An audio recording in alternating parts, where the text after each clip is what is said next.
ہماری پہچان۔ حمزہ کی فرمائش پر دادا نے وعدہ کیا کہ وہ اسے اردو پڑھنا اور لکھنا سکھائیں گے۔ 14 سالہ حمزہ رات کو دیر تک سوچوں میں گم رہا۔ وہ کسی نتیجے پر پہنچنا چاہتا تھا۔ وہ اس زبان کو جاننا چاہتا تھا جس میں لکھی گئی ہزاروں کتابیں، اخبار، رسالے بڑے سے گھر کے ایک بوسیدہ حصے میں بنے ہوئے کمرے میں موجود تھی۔ یہ کمرہ کسی کے استعمال میں نہیں تھا۔ دوپہر میں جب گھر کے تمام افراد آرام کر رہے تھے تب حمزہ اس کمرے میں چلا گیا۔ کمرے کی چابی اسے اسٹور میں پرانی چابیوں کے گچھے سے ملی تھی۔ کمرے میں کئی الماریاں کتابوں سے بھری ہوئی تھیں۔ لکڑی کی میز پر کچھ ڈائریاں موجود تھیں، ہر چیز پر گرد کی موٹی تہ جمی ہوئی تھی۔ کمرے کی حالت سے اندازہ ہو رہا تھا کہ سال ہا سال سے یہاں کوئی نہیں آیا۔ حمزہ نے وہاں سے کچھ کتابیں الفاٹے کر پڑھنے کی کوشش کی، لیکن کتابوں کی عبارت اس کی سمجھ میں نہ آئی۔ یہ کتابیں کسی ایسی زبان میں تحریر تھیں جسے وہ نہیں سمجھتا تھا۔ آخر تھک کر وہ اپنے کمرے میں آ گیا۔ اگلے دن صبح دادا اپنے معمولات میں مشغول تھے۔ جب حمزہ ان کے کمرے میں داخل ہوا، اس نے دادا سے اس کمرے کے بارے میں پوچھا تو دادا نے اس کو پوری بات بتا دی۔ انہوں نے کہا، میرے والد یعنی تمہارے پردادا اردو ادب کا ذوق رکھتے تھے۔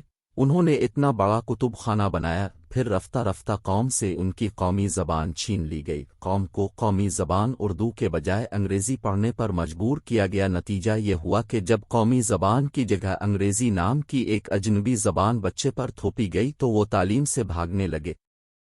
قائد اعظم نے اردو کو قومی زبان قرار دیا تھا، لیکن ہمیں آزاد پاکستان دینے والے دور اندیش رہنما کی بات نہ مان کر ان کی توہین کی گئی۔ وطن دشمنوں کا مقصد پورا ہو گیا۔ جتنے بھی ترقی یافتہ ممالک ہیں سب نے اپنی اپنی قومی زبان میں اپنے بچوں کو تعلیم دی۔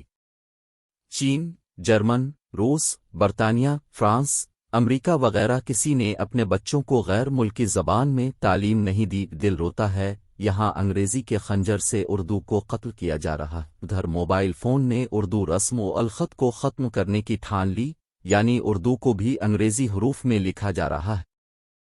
ایک انگریز فلسفی نے یہ بات یوں کہی، زبان ختم کرنے کے لیے کسی کتب خانے کو آگ لگانے کی ضرورت نہیں، رسم الخط بدل دینا کافی ہے۔ اردو بگاڑے میں اخبار اور ٹی وی چینل برابر کے شریک رہے۔